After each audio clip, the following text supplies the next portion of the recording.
رحم اللہ من قرأ الفاتحہ۔ بسم اللہ الرحمن الرحیم۔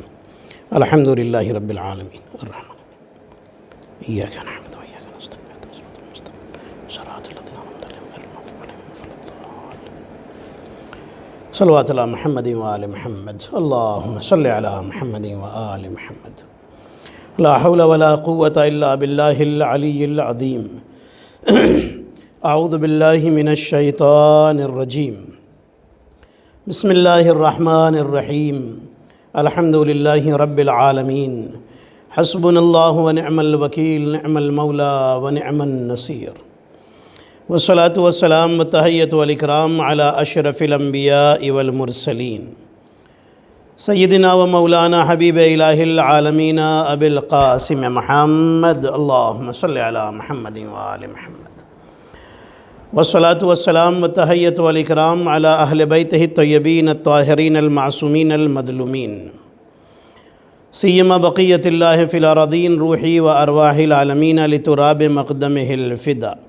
اللہم عجل ولیک الفرج ولعنۃ اللہ علی اعدائہم اجمعین۔ اما بعد فقد قال اللہ الحکیم۔ بسم اللہ الرحمن الرحیم۔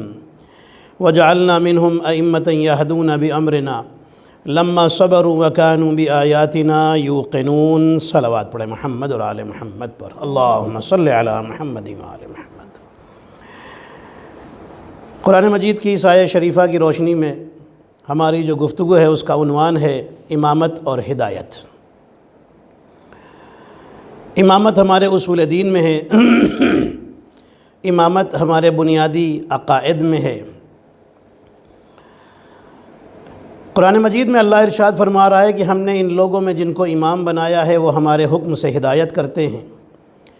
اس لیے بنایا ہے کیونکہ انہوں نے صبر کیا ہے اور ہماری آیتوں پر یقین رکھتے تھے۔ آیت کا مطلب یہ ہے، اللہ چاہتا ہے کہ بندہ ہدایت کے بغیر نہ رہے۔ اللہ نے ہر شے میں ہدایت پیدا کی ہے، تو جب بے جان مخلوق کو بغیر ہدایت کے نہیں رکھتا تو اس انسان کو بغیر ہدایت کے کیسے رکھے گا؟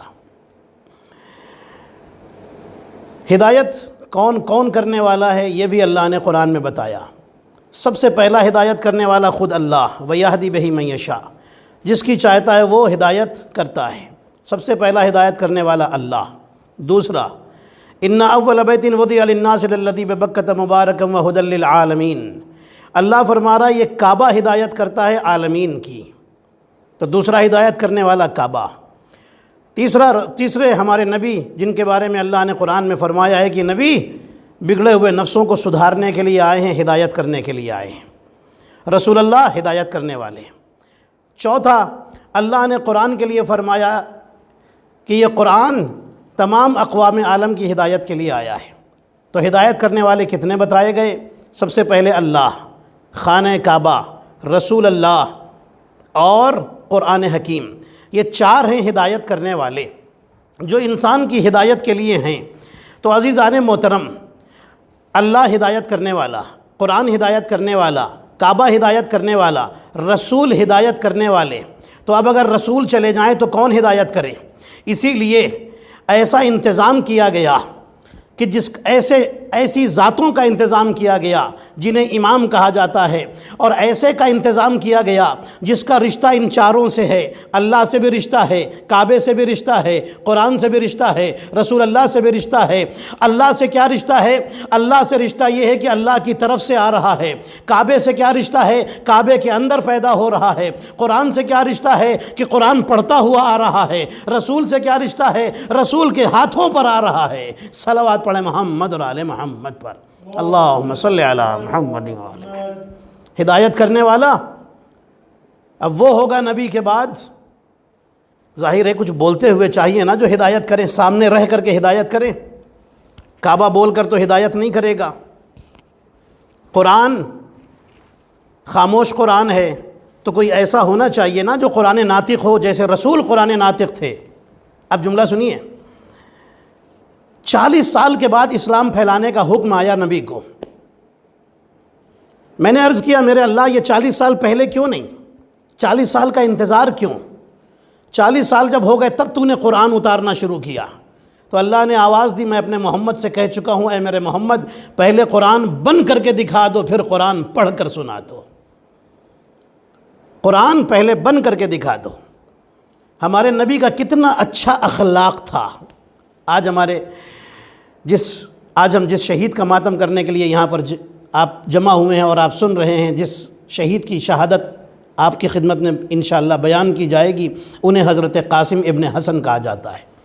امام حسن مجتبیٰ علیہ السلام کا عظیم کردار اور کریمانہ اخلاق پوری دنیا میں مشہور ہے۔ چند جملے اور پھر میں امام حسن تک انشاءاللہ پہنچوں گا۔ یہ جملے بھی سننا بہت ضروری ہیں۔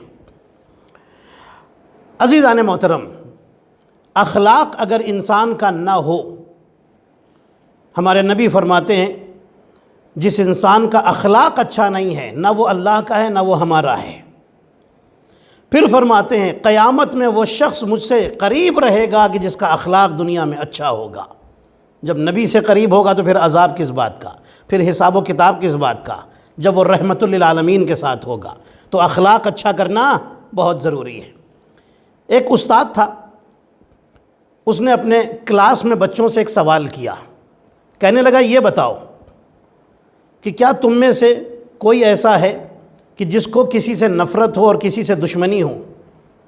سارے ہی لڑکے کہنے لگے ہاں ہاں بالکل، کچھ تو ایسے ہیں کہ جن کو ہم پسند نہیں کرتے، جن سے ہم نفرت کرتے ہیں۔ اب سنیے گا، استاد نے ایک سے پوچھا تم کتنوں سے؟ ایک نے کہا ایک سے، میں ایک آدمی ہے جس کو پسند نہیں کرتا، جس سے نفرت کرتا ہوں۔ دوسرے سے پوچھا، اس نے کہا کہ 3 آدمی ہیں جن سے میں نفرت کرتا ہوں۔ یہ لڑکے کوئی بہت چھوٹے بچے نہیں تھے، بڑے بچے تھے، بڑے لڑکے تھے۔ اور سے بھی پوچھا، کسی نے کہا 1 سے، کسی نے کہا 2 سے، کسی نے کہا 3 سے، کسی نے کہا 4 سے، 5 سے، 6 سے، 10 سے مجھے نفرت ہے۔ کچھ لوگ تو ہیں جن سے مجھے نفرت ہے، جن کو میں پسند نہیں کرتا۔ استاد نے کہا ٹھیک ہے، جس نے جتنے بتائے ہیں کل جب کلاس میں آنا تو اتنے سیب لے کر کے آنا، ایپل لے کر کے آنا۔ دیکھیے کیا پیارا انداز ہے سمجھانے کا اور دل سے نفرتیں مٹانے کا۔ بچے دوسرے دن آئے تو جس نے جتنے آدمیوں کو بتایا تھا کہ مجھے اتنے آدمیوں سے نفرت ہے، میں اتنے آدمیوں کو پسند نہیں کرتا، وہ اتنے ایپل لے کر کے آیا۔ کوئی 1، کوئی 2، کوئی 3، کوئی 4، کوئی 6، کوئی 5، کوئی 8، کوئی 7، کوئی 10، کوئی 12 لے کر کے آئے۔ استاد نے کہا کہ یہ سیب اپنے بیگ میں رکھ لو اور دیکھو 1 ہفتے کے بعد یہ ایپل میرے پاس پھر لے کر کے آنا، اپنے بیگ سے نکالنا۔ 1 ہفتے تک یہ ایپل تمہارے بیگ سے باہر نہیں نکلنے چاہیں گے، ٹھیک ہے؟ کوئی بات نہیں۔ بچوں نے رکھ تو لیا، لڑکوں نے رکھ تو لیا۔ 1 دن گزرا، دوسرا دن گزرا، تیسرا دن گزرا، اب وہ سیب سڑنے لگے، خراب ہونے لگے، اب ان کی بدبو نکلنا شروع ہوئی۔ بچے وعدہ کر چکے ہیں کہ 1 ہفتے سے پہلے اسے بیگ سے نہیں نکالیں گے۔ استاد نے کہا جہاں جانا اس بیگ کو اپنے ساتھ لٹکا کر کے جانا، بیگ کو لے کر کے جانا، ٹھیک ہے؟ جہاں جاتے ہیں بیگ کو ساتھ میں لے کر کے جاتے ہیں۔ 3-4 دن ہوئے، سیب سڑ گئے، بدبو باہر آنے لگی۔ اب بچے پریشان، یہ لڑکے پریشان کہ کیا کریں، استاد سے وعدہ کیا ہے کہ نہیں نکالیں گے، 1 ہفتہ ختم ہونے سے پہلے نہیں نکالیں گے، یہ تو 3-4 ہی دن میں سڑنے لگے، بدبو باہر آنے لگی، کیا کریں، بڑے پریشان ہیں۔ استاد نے کہا کہ تم نے وعدہ کیا ہے 1 ہفتہ جب پورا ہوگا تب نکالو گے، اس سے پہلے نہیں نکالنا، ٹھیک ہے؟ جہاں جا رہے ہیں بیگ ساتھ میں، بدبو نکل رہی ہے، خود کو بھی پریشانی ہے اور جو قریب میں آتا ہے اس کو بھی پریشانی ہے، بدبو باہر نکل رہی ہے۔ کسی طرح 1 ہفتہ پورا ہوا، جیسے ہی پورا ہوا استاد کے سامنے آئے اور سب نے بیگ سے اپنے سیب نکال کر کے پھینک دیے اور راحت کا سانس لیا، سکون کی سانس لی کہ اب اس بدبو سے چھٹکارا ملا۔